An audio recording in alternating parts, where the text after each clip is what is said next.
Welcome to my channel. और अपने आज के वीडियो में हम बात करने वाले हैं ईएमआरएस नोटिफिकेशन के बारे में, जो कि 2 जून को आया था, जिसे काफ़ी दिन हो चुके हैं, ऑलमोस्ट 8 दिन हो चुके हैं इस नोटिफिकेशन को आए। अपने आज के वीडियो में हम कुछ ऐसी बातें डिस्कस करेंगे कि जो पोस्ट है ये बाकी टीजीटी की पोस्ट से किस तरह से अलग है। और जिस तरह आप देख रहे हैं वैकेंसीज और आप तैयारी कर रहे हैं, अभी केवीएस हुआ है, एनवीएस हुआ है और उसके बाद ये नोटिफिकेशन आया है, डी ट्रिपल एस भी होने वाला है। सो अपने आज की वीडियो में हम बात करेंगे कि ये जो आपकी वैकेंसी है ये किस तरह की वैकेंसी है, यहाँ पर क्या चीज़ें अलग हैं, किस तरह से पोस्ट बाकी सबसे अलग है, और ये स्कूल्स जो है वो किस तरह से होते हैं। तो सबसे पहले अगर हम बात करें कि ईएमआरएस है क्या, ईएमआरएस जो है वो है एकलव्य मॉडल रेजिडेंशियल स्कूल्स, जो कि आपने बहुत सारे वीडियोस में देखा है, जो कि 6 to 12 होते हैं। इससे हम कह सकते हैं कि ये नवोदय विद्यालय जैसे होते हैं। नवोदय विद्यालय भी जो है वो 6 to 12 ही होते हैं और वहाँ भी रेजिडेंशियल सिस्टम ही चलता है। वहाँ पर क्या है कि हर एक डिस्ट्रिक्ट में एक नवोदय होता है। जबकि अगर हम ईएमआरएस की बात करें, जिन जो स्टैब्लिश ही हुए हैं, जिनको अभी बहुत ज़्यादा टाइम नहीं हुआ है, इनके स्कूल्स बहुत ज़्यादा लोग जानते नहीं हैं, इसको लेकर अगर हम बात करें तो शायद हम पहली बार इस वैकेंसी के बारे में सुन रहे हैं। अगर हम अपनी बात करें, हमारी जनरेशन जो इस वैकेंसी के लिए एलिजिबल है, तो शायद ये पहली बार इस तरह की कोई वैकेंसी हमें देखने को मिल रही है, जो ईएमआरएस यानी रेजिडेंशियल स्कूल है, जो कि शेड्यूल्ड ट्राइब बच्चों के लिए होते हैं। इवन ये ऐसी ही जगह पे पाए जाते हैं जहाँ पर ऐसे बच्चे काफ़ी ज़्यादा जिनकी तादाद है। और ये जो स्कूल्स हैं ये एनईएसटीएस द्वारा मैनेज होते हैं, यानी national education society for tribal students, उनके द्वारा ये मैनेज की जाती है। ये जो जॉब है ये सेंट्रल गवर्नमेंट की है। जिस तरह से आपका केवी की जॉब है, जिस तरह से आपकी एनवीएस की जॉब है, जिस तरह से आपकी एटॉमिक वाली जो है, एटॉमिक रिसर्च जो हमने कहा था, वो जो है एटॉमिक एजुकेशन सोसाइटी जो है, वहाँ पर भी हमने देखा था कि एक सोसाइटी है वो उसको एग्जाम को कंडक्ट कराती है और उनका जो भी मैनेजमेंट है वो सोसाइटी द्वारा होता है। वैसे ही ईएमआरएस जो है, ये जो स्कूल्स है, इनका भी मैनेजमेंट इस सोसाइटी द्वारा होता है। बट ये सारे के सारे स्कूल जो है वो सेंट्रल गवर्नमेंट में आते हैं और सेंट्रल गवर्नमेंट के अंतर्गत ये सारे स्कूल एक तरह की ऑटोनमस बॉडी के जैसे काम करते हैं। तो जितने भी आपके केवीएस हो गया, एनवीएस हो गया, एटॉमिक रिसर्च हो गया, ये ईएमआरएस हो गया, ये सारे के सारे होते सेंट्रल गवर्नमेंट के स्कूल हैं। यानी आपको इसमें जो पोस्टिंग मिलती है वो ऑल ओवर इंडिया या फिर जहां भी वो स्कूल्स हैं वहां कहीं भी मिल सकती है, तो पक्की बात है।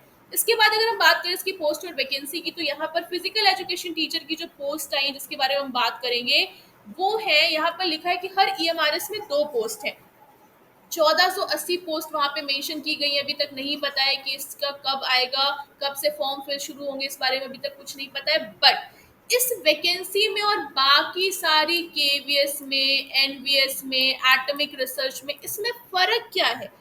फ़र्क ये है कि ये सारी की सारी, even D triple S B में, या फिर आप हरियाणा की बात करें, राजस्थान की बात करें, बिहार की बात करें, झारखंड की बात करें, सारी की सारी पोस्ट टीजीटी होती है। जबकि ये ग्रुप बी में लेवल 6 दे रहा है, यानी ये आपको पीआरटी की पोस्ट पर रख रहे हैं। ये सबसे बड़ी बात है कि इस पोस्ट में आपको पीआरटी का लेवल मिल रहा है, जबकि बाकी सारी फिजिकल एजुकेशन टीचर की पोस्ट में आपको लेवल 7 मिलता है, आपको टीजीटी की पोस्ट मिलती है। और यहाँ पर कहीं ऐसा मेंशन नहीं है, अगर आप इसका नोटिफिकेशन देखें, कि ये जो वैकेंसी है ये टीजीटी है या पीजीटी।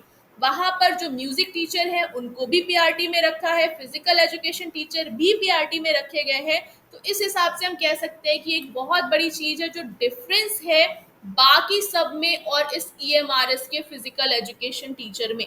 लेकिन जिस तरह से आप यहाँ पर देख पा रहे हैं, एक मेल और एक फीमेल की है, दोनों इक्वल है। तो यहाँ से हम एक चीज़ तो कह सकते हैं कि फीमेल्स के लिए बहुत ही अच्छा चांस है, उनको यहाँ पर बहुत इजीली जॉब मिल सकती है, क्योंकि एक मेल और एक फीमेल है, यानी यहाँ पीईटी मेल और पीईटी फीमेल दोनों की अलग से मेरिट बनेगी। अगर आप देखें एनवीएस में भी ऐसा ही होता है, वहाँ पर पीईटी मेल और फीमेल अलग अलग होते हैं, क्योंकि वो रेजिडेंशियल स्कूल है। और उसके बाद ईएमआरएस ही दूसरी ऐसी संस्था है या फिर दूसरी ऐसी ऑर्गेनाइजेशन है जहाँ पर मेल और फीमेल अलग अलग हैं। क्योंकि अगर आप देखें तो मेल और फीमेल की अलग अलग वैकेंसीज ना तो केवीएस में आती हैं, ना तो डी ट्रिपल एस बी में आती हैं, ना ही बाकी कहीं और।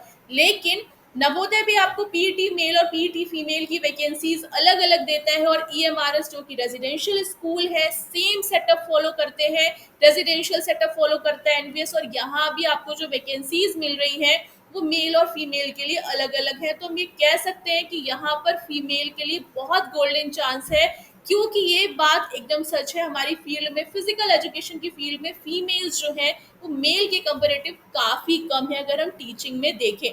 तो इस हिसाब से ये जो जॉब है ये फीमेल्स के लिए बहुत ही अच्छी अपॉर्चुनिटी है। कब आएगी ये तो नहीं पता, बट जब भी आएगी this is a very golden chance for them. ये सबके लिए 1480 वैकेंसीज बहुत होती हैं। तो इस तरह से हम कह सकते हैं कि आपको एक सेंट्रल गवर्नमेंट जॉब का जो अपॉर्चुनिटी है वो मिलती है।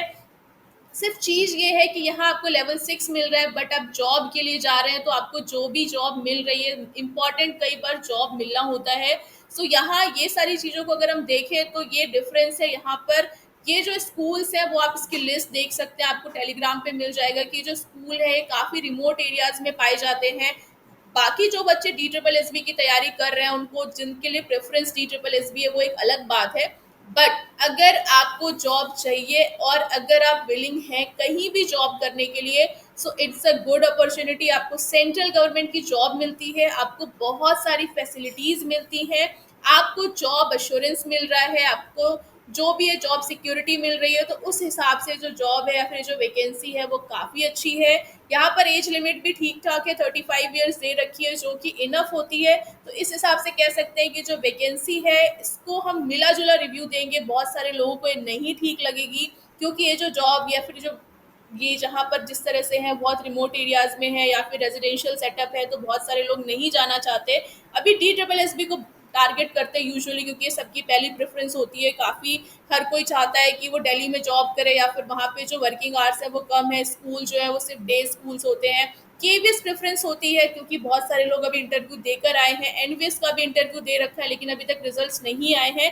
अगर इन सब के हिसाब से देखें तो इसका जो आप रैंक देखेंगे वो काफ़ी नीचे आएगा, और इसका एक बहुत बड़ा रीज़न इसका लेवल 6 होना भी है, क्योंकि ये जो जॉब है यहाँ पे लेवल 6 है, पीआरटी दे रहे हैं, आपकी सैलरी भी यूजुअली कम ही मिलती है। एजुकेशनल क्वालिफिकेशन की बात करें तो यहाँ पर आपको बैचलर डिग्री चाहिए फिजिकल एजुकेशन में, जिसमें आपका बीपीएड या फिर बीएससी फिजिकल एजुकेशन है, बीपीई है, सारी चीज़ें यहाँ पे कंसीडर की जाती हैं। अगर यहाँ पे सिर्फ bachelor degree in physical education लिखा है उस केस में सारी चीज़ें कंसीडर्ड होती हैं। इसके एग्जाम पैटर्न और सिलेबस की बात करें तो पुराने एग्जाम पैटर्न और जो चीज़ें आपको दिख रही है वहाँ 160 नंबर का आपका रिटर्न है, 40 नंबर का इंटरव्यू है। तो आप एक चीज़ और कह सकते हैं कि जितनी भी सेंट्रल गवर्नमेंट जॉब है, चाहे वो केवीएस हो चाहे वो एनवीएस हो, और अभी तीसरा जो ईएमआरएस है, यहाँ पर रिटर्न के साथ साथ इंटरव्यू भी होता है सारी सेंट्रल गवर्नमेंट जॉब में। इससे हम एक चीज कह सकते हैं 160 और 40 का जो है वो पिछली बार का है, बहुत पहले का है। अभी एग्जाम पैटर्न क्या होने वाला है, सिलेबस क्या होने वाला है, इतनी तो पक्की बात है कि फिजिकल एजुकेशन का सिलेबस तो एज इट इज रहता है, उसमें कोई बहुत चेंज नहीं रहता है। Physical education is the main subject, तो वो तो आपका 100 से 80 नंबर में रहता ही रहता है। साथ ही आप केवीएस एनवीएस अगर इन दोनों को देखें तो यहाँ पर आपको जनरल पेपर देखने को मिलता है। निगेटिव मार्किंग नहीं थी केवीएस में, तो यहाँ पर भी हो सकता है निगेटिव मार्किंग होगी नहीं होगी, बहुत ज़्यादा अंदाज़ा नहीं लगा सकते, बट शायद नहीं होगी। और यहाँ पे जो कंपटीशन है वो भी शायद कम देखने को मिले, क्योंकि काफ़ी रेयर है, बहुत सारे लोग इसको नहीं चाहते हैं करना।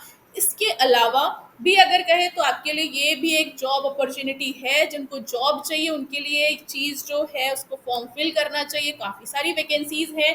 और साथ ही ये जो जॉब है वो सेंट्रल गवर्नमेंट की जॉब है, तो इसलिए इसको इग्नोर करने जैसी चीज़ तो नहीं है। सेंट्रल गवर्नमेंट की जॉब भी अपने आप में एक वैल्यू रखती है। सो भाई आज के लिए इतना ही। ये सारी चीज़ें जो है आपको ईएमआरएस की वैकेंसी या फिर मेरा जो ओपिनियन था वो इस जॉब को लेके, इस वैकेंसी को लेके था। इसके बाद हम देखते हैं जब इसका सिलेबस आएगा, इसका क्या एग्जाम पैटर्न रहने वाला है, किस तरह से चीज़ें रहने वाली हैं, जब वो आएगा उसके बारे में बाद में डिस्कस करेंगे।